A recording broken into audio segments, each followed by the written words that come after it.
बिस्मिल्लाहिर्रहमानिर्रहीम। सदर Pakistan peoples party Asif Ali Zardari साहब, चेयरमैन पाकिस्तान पीपल्स पार्टी जनाब बिलावल भुट्टो जरदारी साहब, बीबी सनम भुट्टो साहिबा, यहाँ स्टेज पे बैठे हुए पाकिस्तान पीपल्स पार्टी के senior leaders, central executive committee के मेंबर्स, सूबाई सदूर, सूबाई ऑर्गेनाइजेशंस और ख़ास तौर पे लाखों की तादाद में आए हुए ये शहीद मोहतरमा बेनज़ीर भुट्टो और शहीद जुल्फ़िकार अली भुट्टो के शहदाई जो पूरे पाकिस्तान से आज यहाँ तशरीफ लाए हैं, आप सबको अस्सलाम वालेकुम।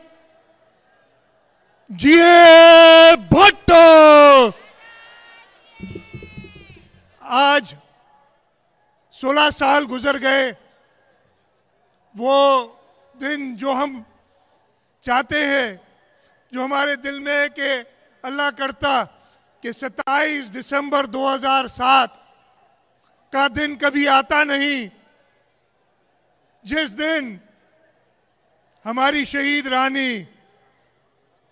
आप पूरे पाकिस्तान, पूरे आलम इस्लाम, बल्कि पूरी दुनिया की लीडर, उसको हमसे छीन लिया गया। उसको पूरे 16 साल गुजरे हैं। हर साल यहाँ हम जमा होते हैं शहीद मोहतरमा बेनज़ीर भुट्टो को खिराज अकीदत पेश करने के लिए, और हर दफे पहले से ज्यादा मजमू, और आज मैं देख रहा हूं और आप सब गवाह होंगे कि ये पूरा पिंडाल तो भरा हुआ है, लेकिन बाहर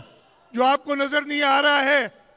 जितने लोग इधर अंदर मौजूद हैं जगह न होने की वजह से, उससे ज्यादा लोग बाहर मौजूद हैं जो अपनी शहीद रानी को खिराज अकीदत पेश करने आए हैं। पाकिस्तान पीपल्स पार्टी का जन्म बहरानों में हुआ है। शहीद जुल्फ़िकार अली भुट्टो ने आमिर अयूब खान की हुकूमत को शिकस्त देके और आपको हक दिलाया कि इस मुल्क की अवाम अपना हुक्मरान अपने वोट से मुंतखब करेंगे। उसके बाद भी जब आमिर ज़िया-उल हक आया तो इस मुल्क से तकरीबन सारी सियासी क़यादत खत्म हो गई थी, और 10 अप्रैल 1986 था जब शहीद मोहतरमा बेनज़ीर भुट्टो इस मुल्क में आई और उन्होंने जमहूरियत को वापस जिंदा किया। चाहे वो ज़िया-उल हक की आमरीत हो, चाहे मुशर्रफ की आमरीत हो, वो वाहिद लीडर थी जिनकी वजह से इस मुल्क में जमहूरियत बरकरार है। और शहीद मोहतरमा बेनज़ीर भुट्टो ने मुझ जैसे कारकुनों को, आप सबको इन बहरानों से मुकाबला करने की तरबियत दी, और यही वजह है